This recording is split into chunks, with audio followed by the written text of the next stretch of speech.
સતતમ નિજમૂર્તિચિંતકાનામ અધિકશ્વેતમનોહર પ્રકાશ હૃદિદર્શિત રમ્ય દિવ્યરૂપમ ભગવન્तं તમહં હરિં નમામિ. ઓમ શ્રી પૂર્ણ પુરુષોત્તમ નારાયણાય નમો નમઃ. કારણ કારણાય સર્વાવતારી શ્રી હરિકૃષ્ણ મહારાજાય નમો નમઃ. સર્વાધારાય સર્વાત્મને શ્રી સહજાનંદ સ્વામીને નમો નમઃ.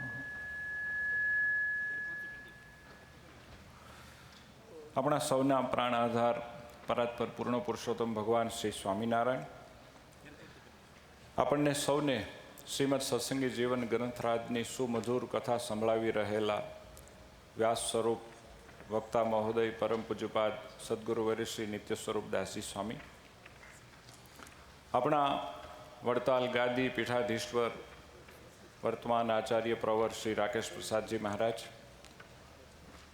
લાલજી મહારાજ, પરમ વંદનીય સર્વે વાલા પ્રાતસ્મરણીય સંતો, આપ સર્વે ભક્તો, સૌ કોઈને ભાવથી જય સ્વામિનારાયણ. મારા ગુરુજી પરમ પૂજ્યપાદ સદગુરુવર્ય શ્રી જ્ઞાનજીવનદાસજી સ્વામી કુંડળ ધામવાળા, તેઓ ઉત્સવમાં આવવા માટે તત્પર હતા. બધો પ્રોગ્રામ ગોઠવાઈ ગયો હતો, પરંતુ એમની તબિયત ના તંદુરસ્ત થવાને કારણે તેઓ આવી ન શક્યા.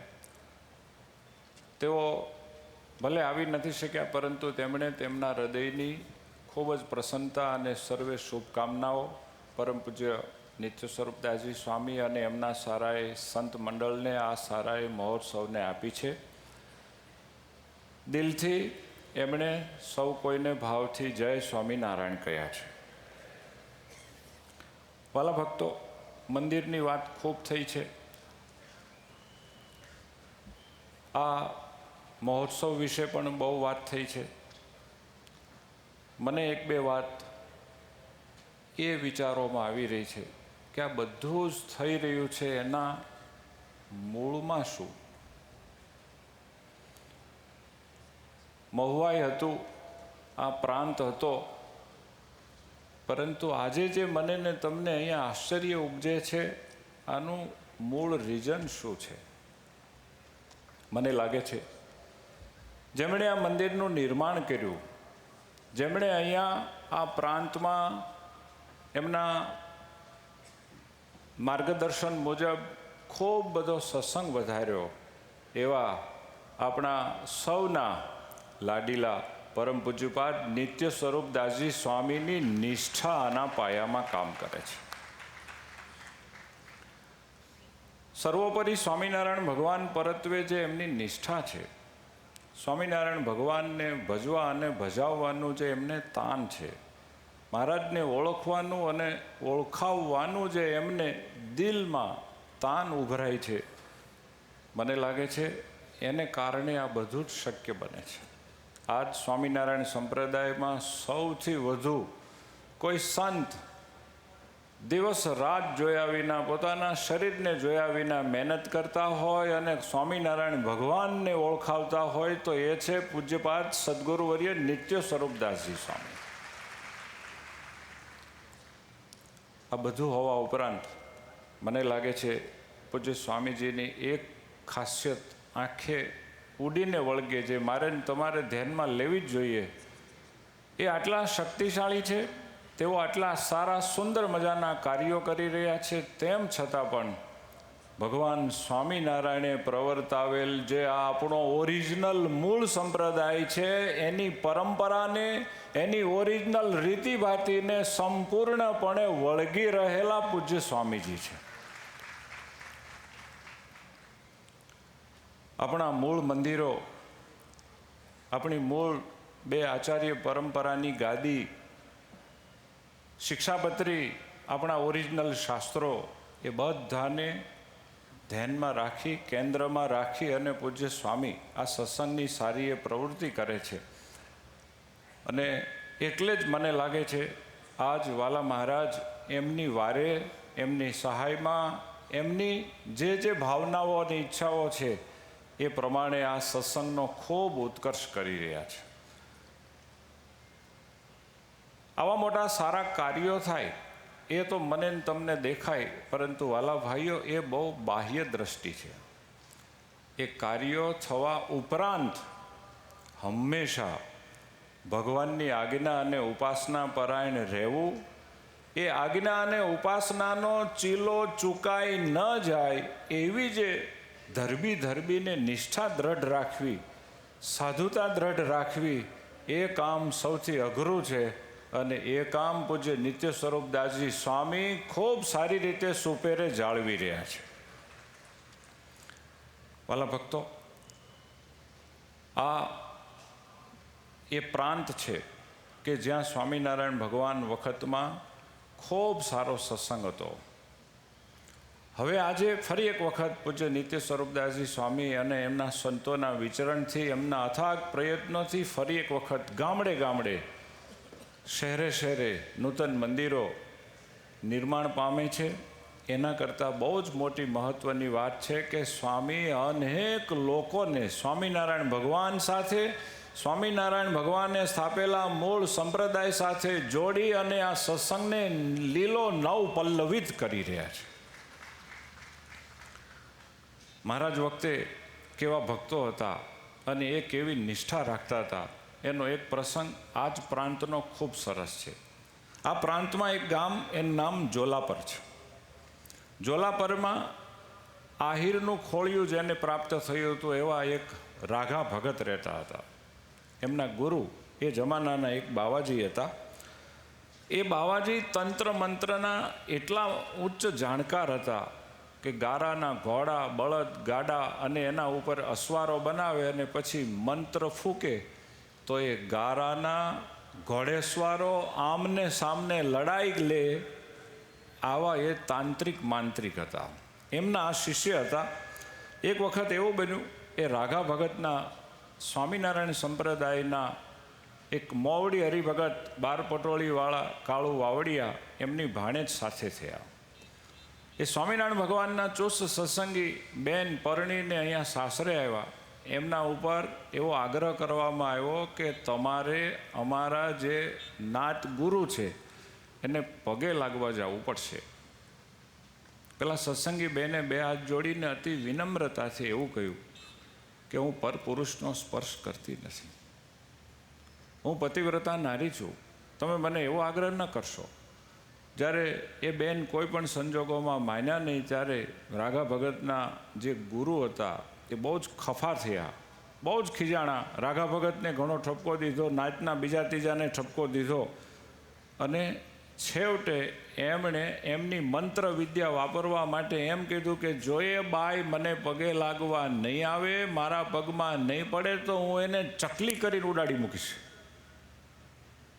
જ્યારે આવો અત્યાચાર જોયો ને ત્યારે રાઘા ભગતને એક ગુરુનો અભાવ આવ્યો કે આ બાઈ આટલી સંસ્કારી છે, સત્સંગી છે, પતિવ્રતા નારી છે, એણે ગુનો શું કર્યો છે તમે એના ઉપર આવો અત્યાચાર ગુજારશો? મને લાગે છે મારે ગુરુ ગોતવામાં કંઈક ભૂલ થઈ ગઈ છે. છેવટે એનો અભાવ આવ્યો અને રાઘા ભગતે ગુરુ છોડી દીધા અને પછી એક સાચા ભગવાન પમાડે એવા ગુરુની શોધમાં નીકળ્યા. ફરતા એના સગા વાવેરા ગામમાં રહેતા હતા ત્યાં ગયા અને વાવેરા ગામના એના હગાઓએ એમ કીધું કે રાઘાભાઈ, તમે ગુરુ ગોતવા નીકળ્યા હો તો હું એક ગુરુ બતાવું, તમે એક વખત એમની હારે મળી જુઓ અને જો તમને હૈયે હા પડે તો ગુરુ સ્વીકારજો.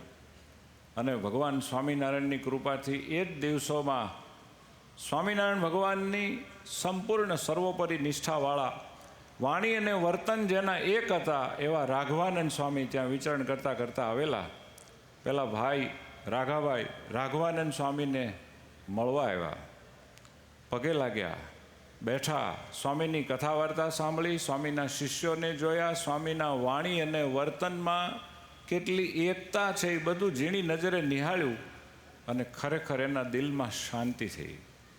અંતર્યામીએ હા પાડી અને એ જ દિવસે રાઘાભાઈ આહિરે રાઘવાનંદ સ્વામીને ગુરુ બનાવ્યા. ગુરુ બનાવ્યા પછી ગુરુને રસોઈ આપી, સંતોને જમાડ્યા.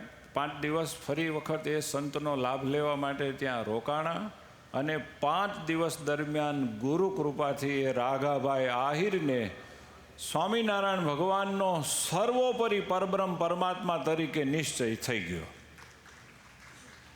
એક તો આહિરનું ખોળ્યું હતું અને આવા ગુરુ સમર્થ મળ્યા, સર્વોપરી સ્વામિનારાયણ ભગવાન મળ્યા. એ કેફ સાથે એ જ્યારે એને ગામ જોલા પર આવ્યા ત્યારે એમના જે જૂના ગુરુ હતા એણે વાત સાંભળી કે એની ઘરવાળી તો મને નહોતી માનતી, હવે તો આ ઘરવાળોય બગડ્યો. એ સ્વામિનારાયણનો ચાંદલો કરે, કંઠી પહેરે, એની પૂજા કરે અને સ્વામિનારાયણ કરે છે. હવે મને એ પગે લાગવા આવતો નથી. એક દિવસ એના બીજા શિષ્યોને મોકલીને રાઘાભાઈને બોલાવ્યા અને બરાબરનો ઠપકો દીધો. રાઘાભાઈ ટસના મસ ન થયા. એણે કીધું, માફ કરજો, મને ભગવાન પમાડે એવા સાચા ગુરુ મળ્યા છે, મેં કાંઈ ખોટું કામ કર્યું નથી, તમે શું કામ મારા ઉપર આટલા બધા ખફા થાવ છો? ને તે દિવસે એના જૂના ગુરુએ એમ કીધું કે જો હવે તું મને માનવાનો ન હો તો જા, હું તને શાપ આપું છું કે તું નિર્વંશ મરી જઈશ. સર્વોપરી સ્વામિનારાયણ ભગવાન અને રાઘવાનંદ સ્વામી જેવા ગુરુ મળ્યા હતા એટલે રાઘાભાઈ ઢીલા ન પડ્યા. એને થયું કે ભગવાનને ખાતર, આવા સાચા સદગુરુની નિષ્ઠાને ખાતર નિર્વંશ મરવું પડે તો 1 વાર નહીં 100 વાર મરવા તૈયાર છું, પણ ભગવાન અને સંત વિના નહીં ચાલે. આ વાત એમના ગુરુ રાઘવાનંદ સ્વામીને મળી અને રાઘવાનંદ સ્વામી ફરતા ફરતા એમના ગામ આવ્યા. રાઘાભાઈએ પગે લાગીને વાત કરી કે હા ગુરુજી, બન્યું છે ખરું એવું, એ બાવાજી મને શાપ આપ્યો છે. અને ત્યારે રાઘવાનંદ સ્વામી સ્વામિનારાયણ ભગવાનને સંભાળીને કહે છે, બેટા રાઘા, એણે તને જે કીધું હોય તે જા, હું તને આશીર્વાદ આપું છું. મારા સર્વોપરી સ્વામિનારાયણ ભગવાન તને 4 દીકરા દેશે, બેટા મૂંઝાતો નહીં.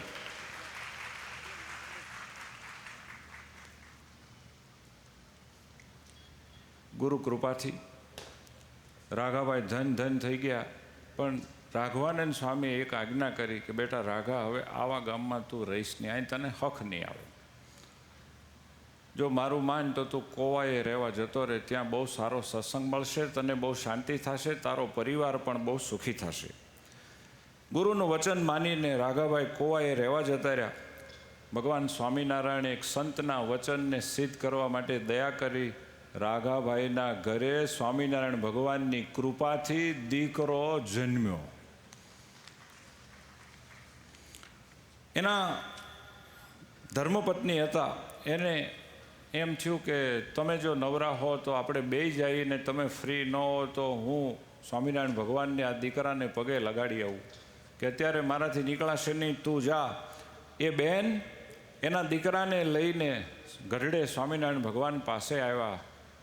મહારાજે કીધું, એ આનું હું નામ રાખ્યું? કે મહારાજ નાજો. આહિરની રીતિ પ્રમાણે નાજો રાખ્યો. મહારાજની પાસે એ છોકરાને રમવા મૂક્યો. મારા વાલાએ એ છોકરાના મોઢામાં અંગૂઠો આપ્યો અને નાજો પ્રગટ પુરુષોત્તમ નારાયણનો અંગૂઠો ધાવવા લાગ્યો. મહારાજે વાહામાં હાથ ફેરવીને આશીર્વાદ દીધા કે આ તો બહુ મહાન ભગત થશે. અને એ બેન સાંભળો, મારા સંતે આશીર્વાદ આપ્યા છે ને એ 100% અમારે સિદ્ધ કરવાના છે. એક થયો છે ને હજી બીજા 3 દેવાના છે. 4 હારા ભગત થશે. જાઓ આશીર્વાદ. વાલા ભક્તો, એકવાર ભગવાનની અને ભગવાન પમાડે એવા સાચા સદગુરુની ખરેખરી નક્કર નિષ્ઠા થાય છે તો સ્વામિનારાયણ ભગવાનના વચનામૃત પ્રથમ 72માં વચન છે. પછી એને કાળ અને કર્મ 2 ભેગા મળીને પણ એનું ભૂંડું કરી શકતા નથી. તો બીજાનું તો કહેવું જ શું. નિષ્ઠા રાખવામાં આપણી ખરેખરી કસોટી હોય છે. એ કસોટીમાંથી પાર ઉતરવું એ આપણું કામ છે. રાઘાભાઈ, એમના ધર્મપત્ની, આ બધા સ્વામિનારાયણ ભગવાનની અને સંતની આવી નિષ્ઠા રાખતા હતા. ભગવાનની દયાથી એમને ઘેર 4 દીકરા થયા. આગળ જતા રાઘાભાઈ ભક્તિ કરતાં કરતાં વર્ષો પછી એક દિવસ માંદા થયા અને એણે કીધું કે મને સ્વામિનારાયણ ભગવાન મારા ગુરુદેવ રાઘવાનંદ સ્વામી તેડવા આવ્યા છે અને હું ભગવાન સ્વામિનારાયણના ધામમાં જાઉં છું અને કંઈ નહીં અક્ષરધામમાં ગયા. વાલા ભક્તો, એ તો ગયા, પરંતુ એમનો જે દીકરો નાજો રાઘવાનંદ સ્વામીના આશીર્વાદથી જન્મેલો, એની મોટી ઉંમર થઈ, એને એક દીકરો દેસુર થયો અને એક દિવસ એ માંદા થઈ ગયા. એણે કીધું, બેટા દેસુર, મને લાગે છે હવે આ મારું શરીર નહીં રહે અને મારે હવે ભગવાનના ધામમાં જવું છે. દેસુર ઉપાધિમાં આવી ગયો. એ કહે છે, આતા તમે ઉતાવળ કરોમાં હું ગરુને મળતો આવું. એમના ગુરુ હતા જુનાગઢવાળા સદગુરુ મહાપુરુષ દાસજી સ્વામી.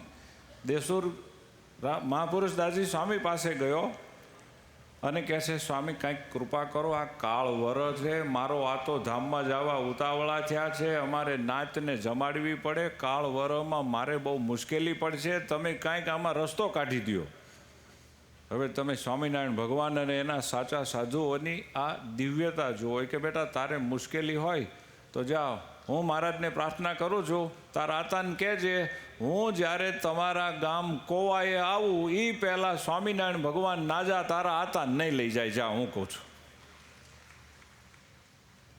દેસુર પાછો આવ્યો, ગયો ત્યારે ઢીલો હતો ને આવ્યો ત્યારે બહુ બળમાં હસતો હસતો આવ્યો હતો. એટલે નાજાભાઈ એના બાપાએ પૂછ્યું, એલા બેટા તું કેમ એટલો બધો ખુશ છો? કે ખુશ તો હોવો જ ને, ગુરુએ આશીર્વાદ આપ્યા છે, હમણાં તમારે ધામમાં જવાનું છે, એની ચિંતા કરોમાં માળા ફેરવો. 1 વર્ષ 2 વર્ષ અને 3 વર્ષ વયા ગયા. એક દિવસ નાજોભાઈ એના છોકરાને કહેલા, દેહુરિયા તું કાં આ જઈને કરી આવ્યો? ભલા માણા, તું મને ધામમાં જવાનું મોડું કરે છો, જા હવે તું જ જા, ગુરુને પ્રાર્થના કરીને જલ્દી કોવાઈએ લઈ આવી, મારે હવે ધામમાં જવું છે, અહીં રહીને લાંબુ શું કામ છે? અને પછી દેહુરભાઈ ફરીને મહાપુરુષ દાસજી સ્વામી પાસે ગયા. સ્વામીને ટાઈમ નહોતો. સ્વામી કે મારે કોવાઈએ આવવાની જરૂર નથી, જા વહેલામાં વહેલો તારા આતાને કહેજે આજથી 11મે દિવસે સ્વામિનારાયણ ભગવાન તેડવા આવશે અને લઈ જશે. ખરેખર વાલા ભાઈઓ, રઘુનાથ ચરણ દાસજી સ્વામી લખે છે, 11મા દિવસે નાજાભાઈએ ગામમાં એના હગા હાય સત્સંગી બિન સત્સંગીઓને કહી દીધું કે આજ બપોરે 12 વાગે સ્વામિનારાયણ ભગવાન મને તેડવા આવવાના છે. પછી તમને એમ ન થાય કે અમને કીધું કેમ નહોતું. ગામના સત્સંગી બિન સત્સંગી નાજ ભાઈઓ બહુ જ જાજા નાજા આતાને ઘેરે આવ્યા અને બરોબર બપોરના 12નો સુમાર થવા આવ્યો અને નાજોભાઈ એવું બોલ્યા, જો આ સ્વામિનારાયણ ભગવાન, ગોપાળાનંદ સ્વામી, ગુણાતીતાનંદ સ્વામી, રાઘવાનંદ સ્વામી અને આ અમારા ગુરુ મહાપુરુષ દાસજી સ્વામી અને એનું શિષ્ય મંડળ આ બધા મને તેડવા આવ્યા છે, માટે બધાને મારે ખાસ ભલામણ કરવી છે, જીવનભર સર્વોપરી સ્વામિનારાયણની નિષ્ઠા રાખજો, એના સાચા સાધુને વળગેલા રહેજો, તો તમારે બધાને પણ અક્ષરધામ મળી જશે. એ સૌને છેલ્લા જય સ્વામિનારાયણ એમ કહીને અક્ષરધામમાં જતા રહ્યા. વાલા ભાઈઓ, આ સ્વામિનારાયણ સંપ્રદાય છે, આ સંપ્રદાયની દિવ્યતા છે. જેને જેને સ્વામિનારાયણ ભગવાનની નિષ્ઠા ઉપાસના મળી છે, જેને સાચા સાધુ ઓળખાણા છે અને એની નિષ્ઠા જેણે રાખી છે, એ બધા જીવતા લાખના અને મરે તો 1.25 લાખના થાય છે. બસ આ પરગણામાં સદગુરુ નિત્ય સ્વરૂપ દાસજી સ્વામી આવું મોટું વિશાળ ભવ્ય મંદિર બનાવ્યું છે. એમનું વિશાળ સંત મંડળ છે, ગામડે ગામડે એમના સંતો ફરે છે અને હવે ઠેક ઠેકાણે બહુ બધા સત્સંગીઓ થઈ ભગવાન ભજે છે. પ્રભુને હું પ્રાર્થના કરું, હે વાલા મહારાજ, આપ આ બ્રહ્માંડમાં પધાર્યા છો, હવે આપનું જે ગમતું હોય એ અમને સૂજે, અમારા સૌથી આપનું ગમતું થાય, આપના રાજીપાને માર્ગે રહેવાય. ફરી એક વખત મારા ગુરુજી સદગુરુ જ્ઞાનજીવન દાસજી સ્વામી વતી પૂજ્ય નિત્ય સ્વરૂપ દાસજી સ્વામીને, એમના સારા સંત મંડળને, આ મહોત્સવમાં જેણે જેણે તન મન ધનથી નાની મોટી કાંઈ પણ સેવા કરી હોય એ બધાને ખૂબ ખૂબ ધન્યવાદ, ખૂબ ખૂબ ધન્યવાદ. જય સ્વામિનારાયણ.